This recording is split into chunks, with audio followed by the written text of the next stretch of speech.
Well, we're doing another update for you. The sun finally came out in Michigan, so we thought we would finish up these row covers. And what we've done is we've taken 3 rows out of high tunnel A and repurposed the ground cover for those. And these 3 here, we'll have to burn the holes to get that done. But we're finishing up this job right now. Jessica and Leah are out here putting spikes in the ground, holding it down. And it looks pretty good. We will run the water lines on top of these new rows, just like the rows that you see way up there. 2 different ways to do it. One is irrigate through the ground cover and the other one is underneath. But I believe that this white is even more permeable to water than the black. Very loose weave. So we will just continue it on. It's a lot easier to tell whether it's working right or we have a problem, obviously, because it's right on top. So we're finishing the final row right now, and then we'll go up and put some lights up and start the electrical. And I think after that, then we'll mow down the old berries and get ready for March 1st when our berries come in. We'll start planting them then. Stay with us. A little update for you. Thanks for joining.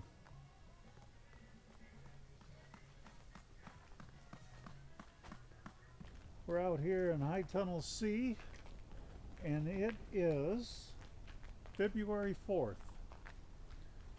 Last night it was -4 degrees, and today marks the division between below 10 hours of sunshine a day.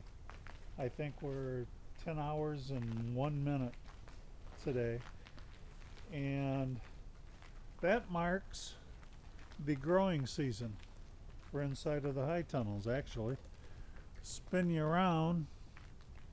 We have been out here most of January on and off for a couple hours, and we have cut all of the strawberries, and they look very, very good this year.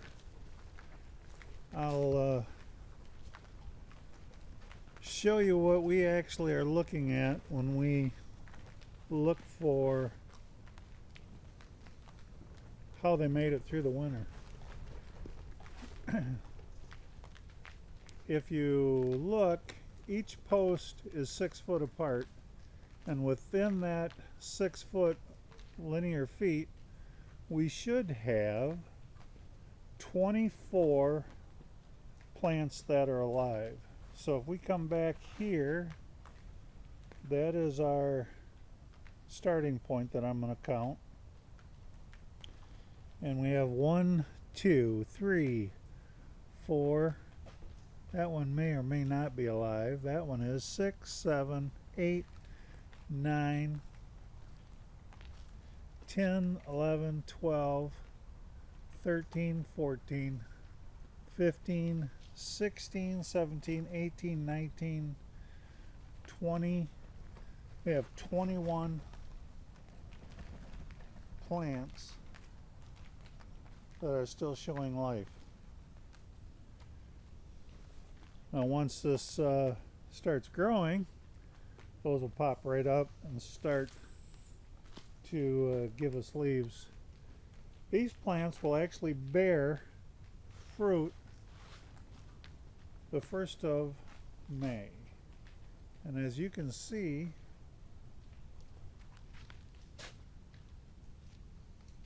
they look really, really good. Now last year we had quite a die-off in the winter, but this year they look really good. course, they look bad because we just cut them down. I think we took probably 2 cubic yards of debris out, and these will come right back. There's very little replant. Just down here we have some openings. We'll fix that. But all this looks just really, really good. Our plants are going to be in March 5th, which is just about a month away. And we are out here running the drip line. Jess is burning some holes that you've seen us do before. And then we, once she's done with that, I'm grabbing a hold of the drip tapes that are there already, and then running drip line into all 4 rows.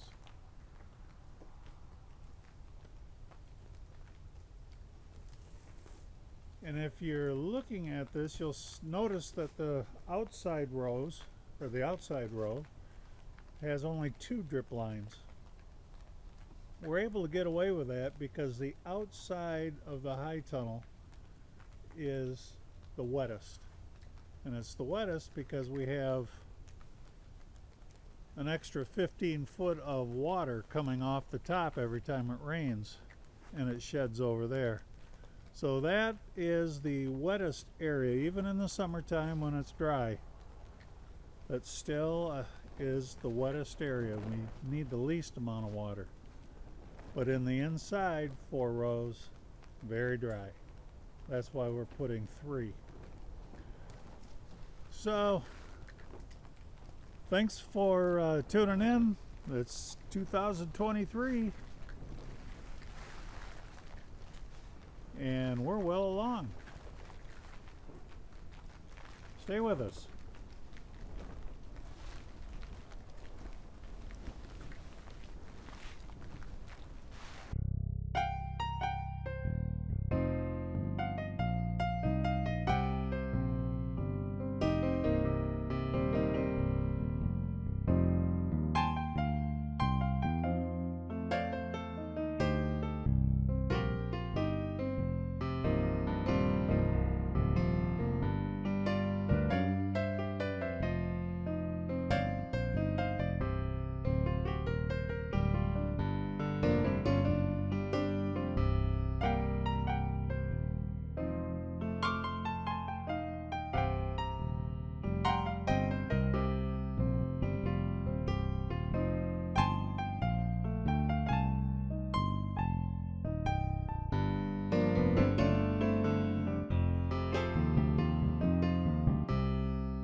Now you've seen me straighten that, and what I did is on the very end you can drive the pins all the way down to the stop, the termination point, but the rest of it you want to leave the pins out about 1 inch so it can flow underneath the pin.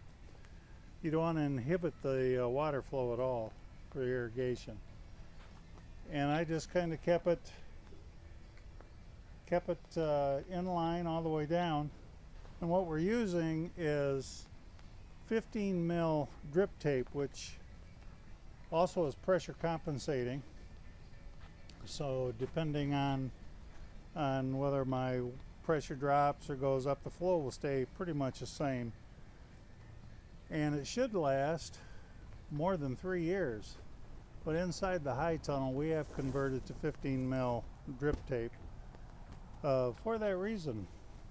In fact, the stuff in the original high tunnel has been there, this will be the 3rd year. So haven't had much of a problem with it, although we did convert to pressure compensating, which is just a little bit better. But you can see how it takes off. I cut the ends and put the splices in, and we're good to go. That's how it's done. Stay with it.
Good afternoon, welcome back. Todd Brown. This is the 9th of March. It's about 35 degrees outside and short sleeve weather in here. I wanted to catch you up to our progress in High Tunnel C. We are actually just about ready to start planting berries within the next 2 days. They came in yesterday, and we're going to put about 2,300 more berries down there. We're all ready. And today, as you've seen, I am putting the hoops up to put our crop cover on each row when we get them all planted. Now, these berries will probably have our first picking in about 40 days. The new ones that we put in will take just about 90 days before we start picking those. Maybe a little bit sooner. But these are coming along at quite a brisk pace. And like many areas, we're in the middle of Michigan, and it hasn't been terribly cold. The ground obviously is not frozen here, and they are responding. They are coming in hard. But I wanted to show you a few things about the Zimmerman High tunnel that I might not have explained in the past, and how we utilize this high tunnel. Now, because of the steel sides, because you can either put wood or steel, and I used the steel, went with the steel primarily because of the humidity in here.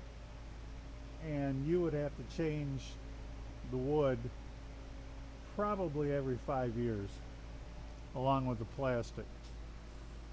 Now, we use the steel because of its configuration as a raceway.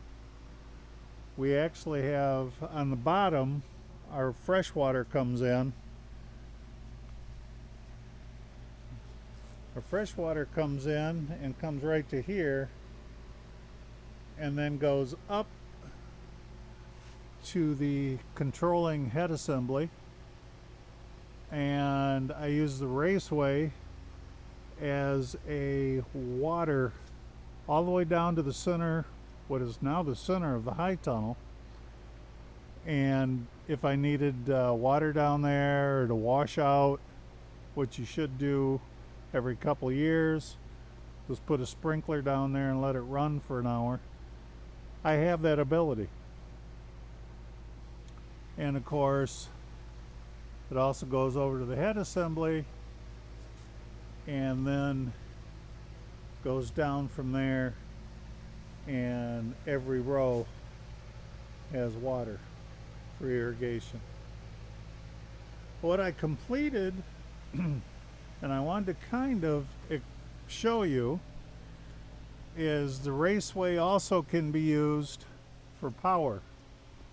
And we have one line here, goes all the way down along with the water to a receptacle down there where we have a stereo plugged in and or power, because we will bring the lawnmower in. That's how we did all the cutting in here and cleaning, is the lawnmower that has to plug in, although the future probably we will have it all battery operated. But the power I wanted to explain, I'll try to keep this as simple so I can understand it, is for the most part the power usage on this unit is around 3 amps until you turn the lights on. And I have 7 lights in this one, and each light is 1200 looms, which is about 100 watts a light. We would only use those if it's really hot out and we wanted to pick at night. So for the most part, those are off. So what we have is one line coming in, and the only thing I have to do yet is bury this cable and connect it to the barn, which I'm going to do as soon as the frost is out of the ground. So one line in, it splits in here, and a one line hot goes down, which is 3 wires in there, 12 gauge wire. Splits in there, and then it comes up here, single wire. Comes up here, single wire, down to my switch box.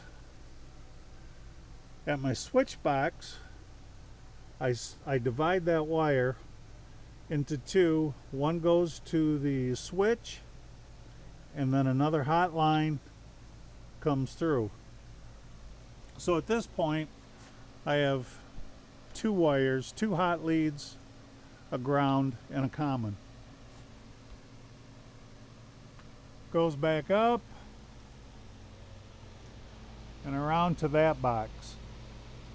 At that box, that hot wire, I have branched off, and it goes to my fans. Each fan has a thermostat on it. Now those particular thermostats are hemostats, firestat, I'm sorry, let me say that right, that you would put in your attic, and if there's a fire, the circuit breaks so it doesn't fan the fire. Do I need that out here? No, probably not, but those are like $20, and that's really all you need. Now the one fan that is running currently is set at 70 degrees. That's when that comes on. The other fan would come on, it's set at 80 degrees. And with both fans on, that'll empty all of the air out of this high tunnel every 6.5 minutes. Pretty quick. Now, is that ideal? Would I not drop the sides? Absolutely not. But what that does afford us is, in this weather, I don't have to be out here, and it cools the high tunnel. It's probably 75 in here right now. And it allows us not to worry about our plants dying from the heat.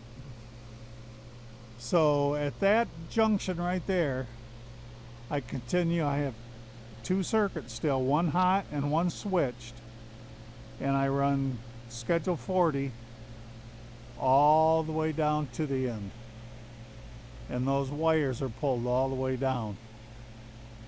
Now obviously the switched goes to a box here, and it continues on.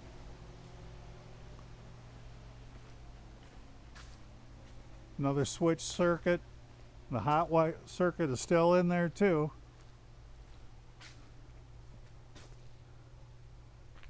Another switch circuit, light.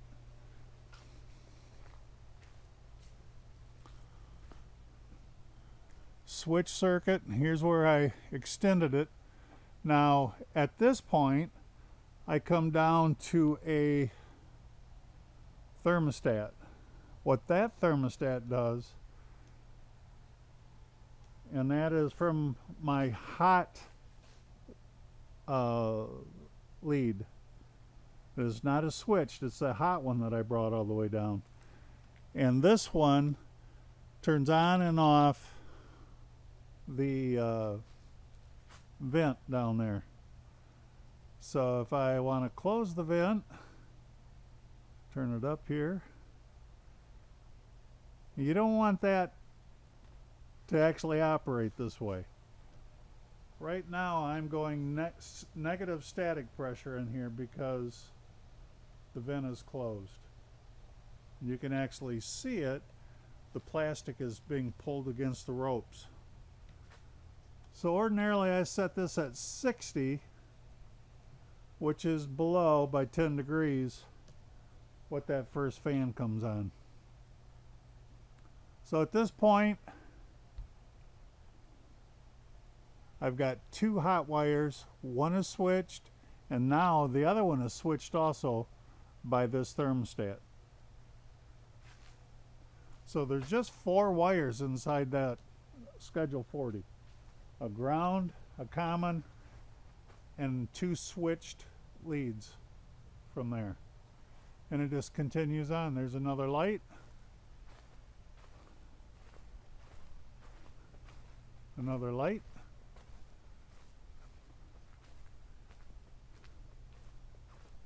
And another light. And my last light, way down here at the end.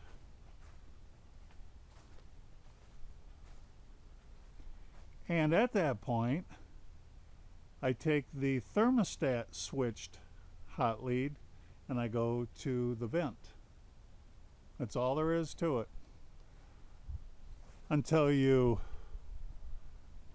figure out that it's 192 foot from one end to the other.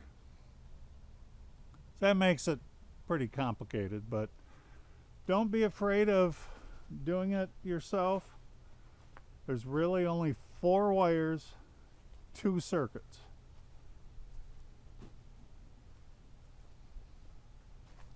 And I'll show you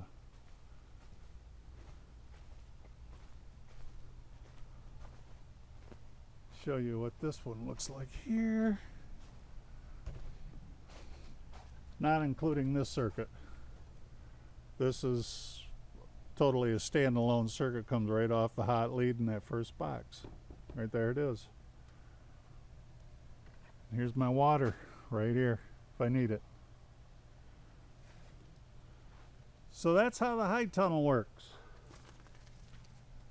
Now I will have one more installment as far as building this extension.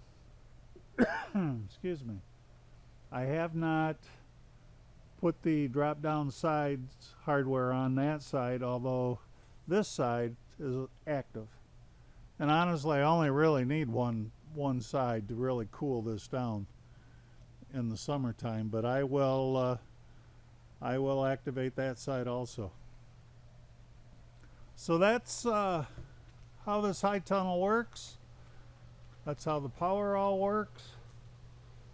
And when you hear us say probably when we were building this, we didn't want to touch this end. The reason we didn't want to touch this end is because this is where all the infrastructure is that makes the rest of it work.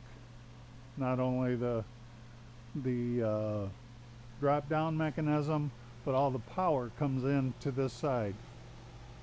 So it was real easy to build onto it and just extend the Schedule 40 and the 4 wires to the end. That's how it all works. So I hope you understand all that. I hope I made it easy enough for you to understand, because it took me a long time to actually figure it out. I actually had an electrician come in and design it and put it in. But after you've been around about 3 of them, I did it myself. And it works. Doesn't blow anything. So tomorrow or the next day we start planting, and I'll show you how we do that. You should have about 3 people here probably this weekend to help us, and then we'll get this covered up and we'll let them set for about 30 days. Now, if the ground actually thaws out, I will activate the irrigation and get this wetted down, at least in the center 4 rows. So stay with us. Thank you very much for joining. Remember, hit subscribe and give us a like. Thanks a lot.